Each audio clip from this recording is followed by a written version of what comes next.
Today we are going to take what we've learned from the previous day and create an abstract piece. We are going to fill our paper with more random marks, shapes and lines. Within this abstract piece we will create negative and positive shapes. The idea is you'll have a basic practical application of the negative positive concept before moving on to the start of the projects on day 3 and 4. You can fill your sheet of paper with any number of abstract shapes. I'm going to try for a basic geometric shape that intersects and overlaps, and fill them with all manner of marks using all the different tools I've got here. It's meant to be fun and simple exploratory exercise, so there's no need to overthink this exercise at all. So yesterday we tried out different implements, different tools to apply our masking fluid, and today we're going to take it just a little bit step further so that we understand potentially how it could be applied for different projects. We're going to be creating an abstract, and I'm going to carry on using the blue Pebeo gum because it will show up better, but I urge you to use whatever masking fluid you prefer. And there is going to be no massive thought behind this. We're just going to create as many of our tools. So let's get this open.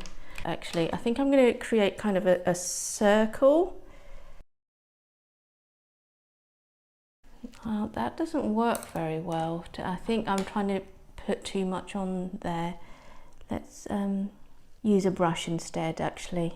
And what we're trying to create is different sections where we can add different textures using all our different implements. There's obviously many different ways, as we've seen, that you can make marks, and that's the beauty of masking fluid. Do not be limited by your brush. I'm just trying to create some intersecting shapes and whatnot, so to divide up my piece of paper, and within each of these sections I am going to just fill it with different marks using different implements. While I've got the brush in my hand, let's say fill in this section with stripes, this one random marks like that, and now let's move things along. Now I've got my busted brush. If I roll this around in this section here, dab it on like that, that could be interesting. Don't know what I'd use it for, but it's interesting. Cocktail stick. See how random it is? I did have another class about perfectionism where I used masking fluid. A student said she was trying to apply masking fluid perfectly using a brush, and she realised it wasn't possible, which is a good realisation. And I might fill up this space with Q-tips.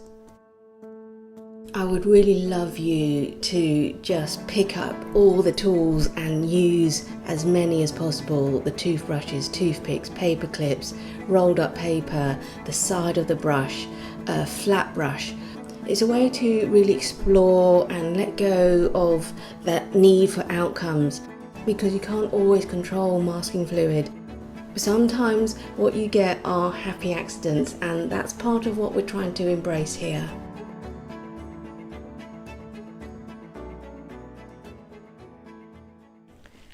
Now this is dry, we are going to fill each section with a different colour.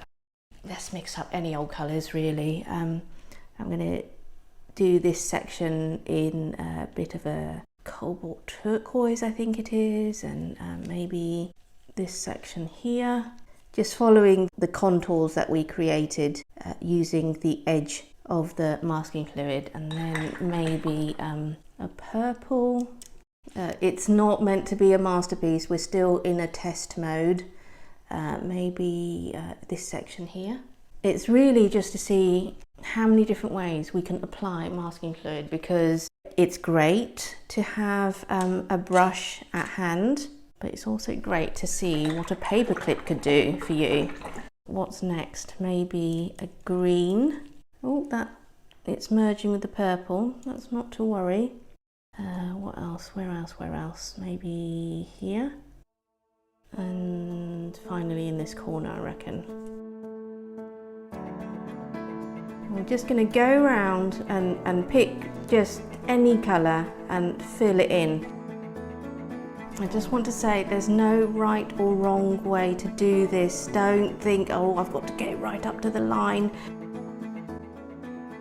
Just plonk your paint on as quickly as you can. Let's just see what happens. Get your confidence up doing this and then worry about it later.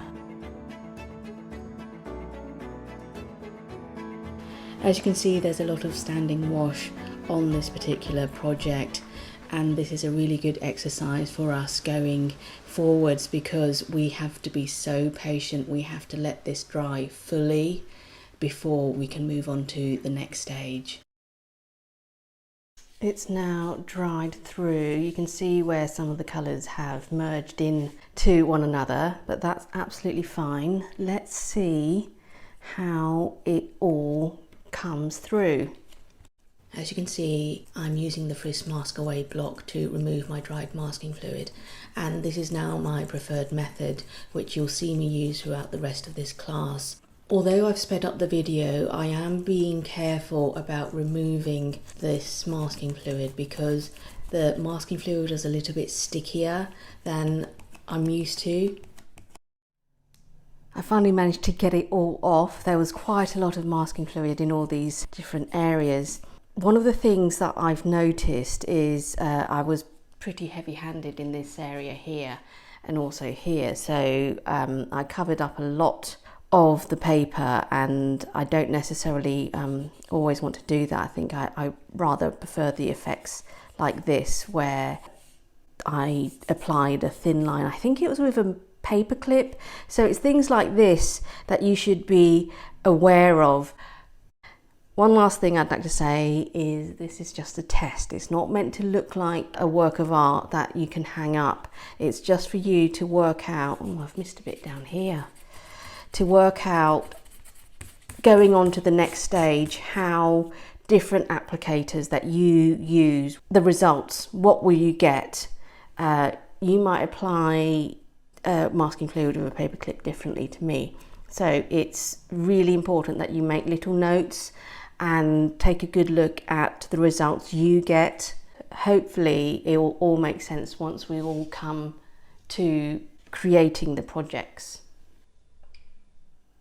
I would love to see your abstract piece, so please upload them as part of your class project and share which tools you enjoyed using the most and key takeaways.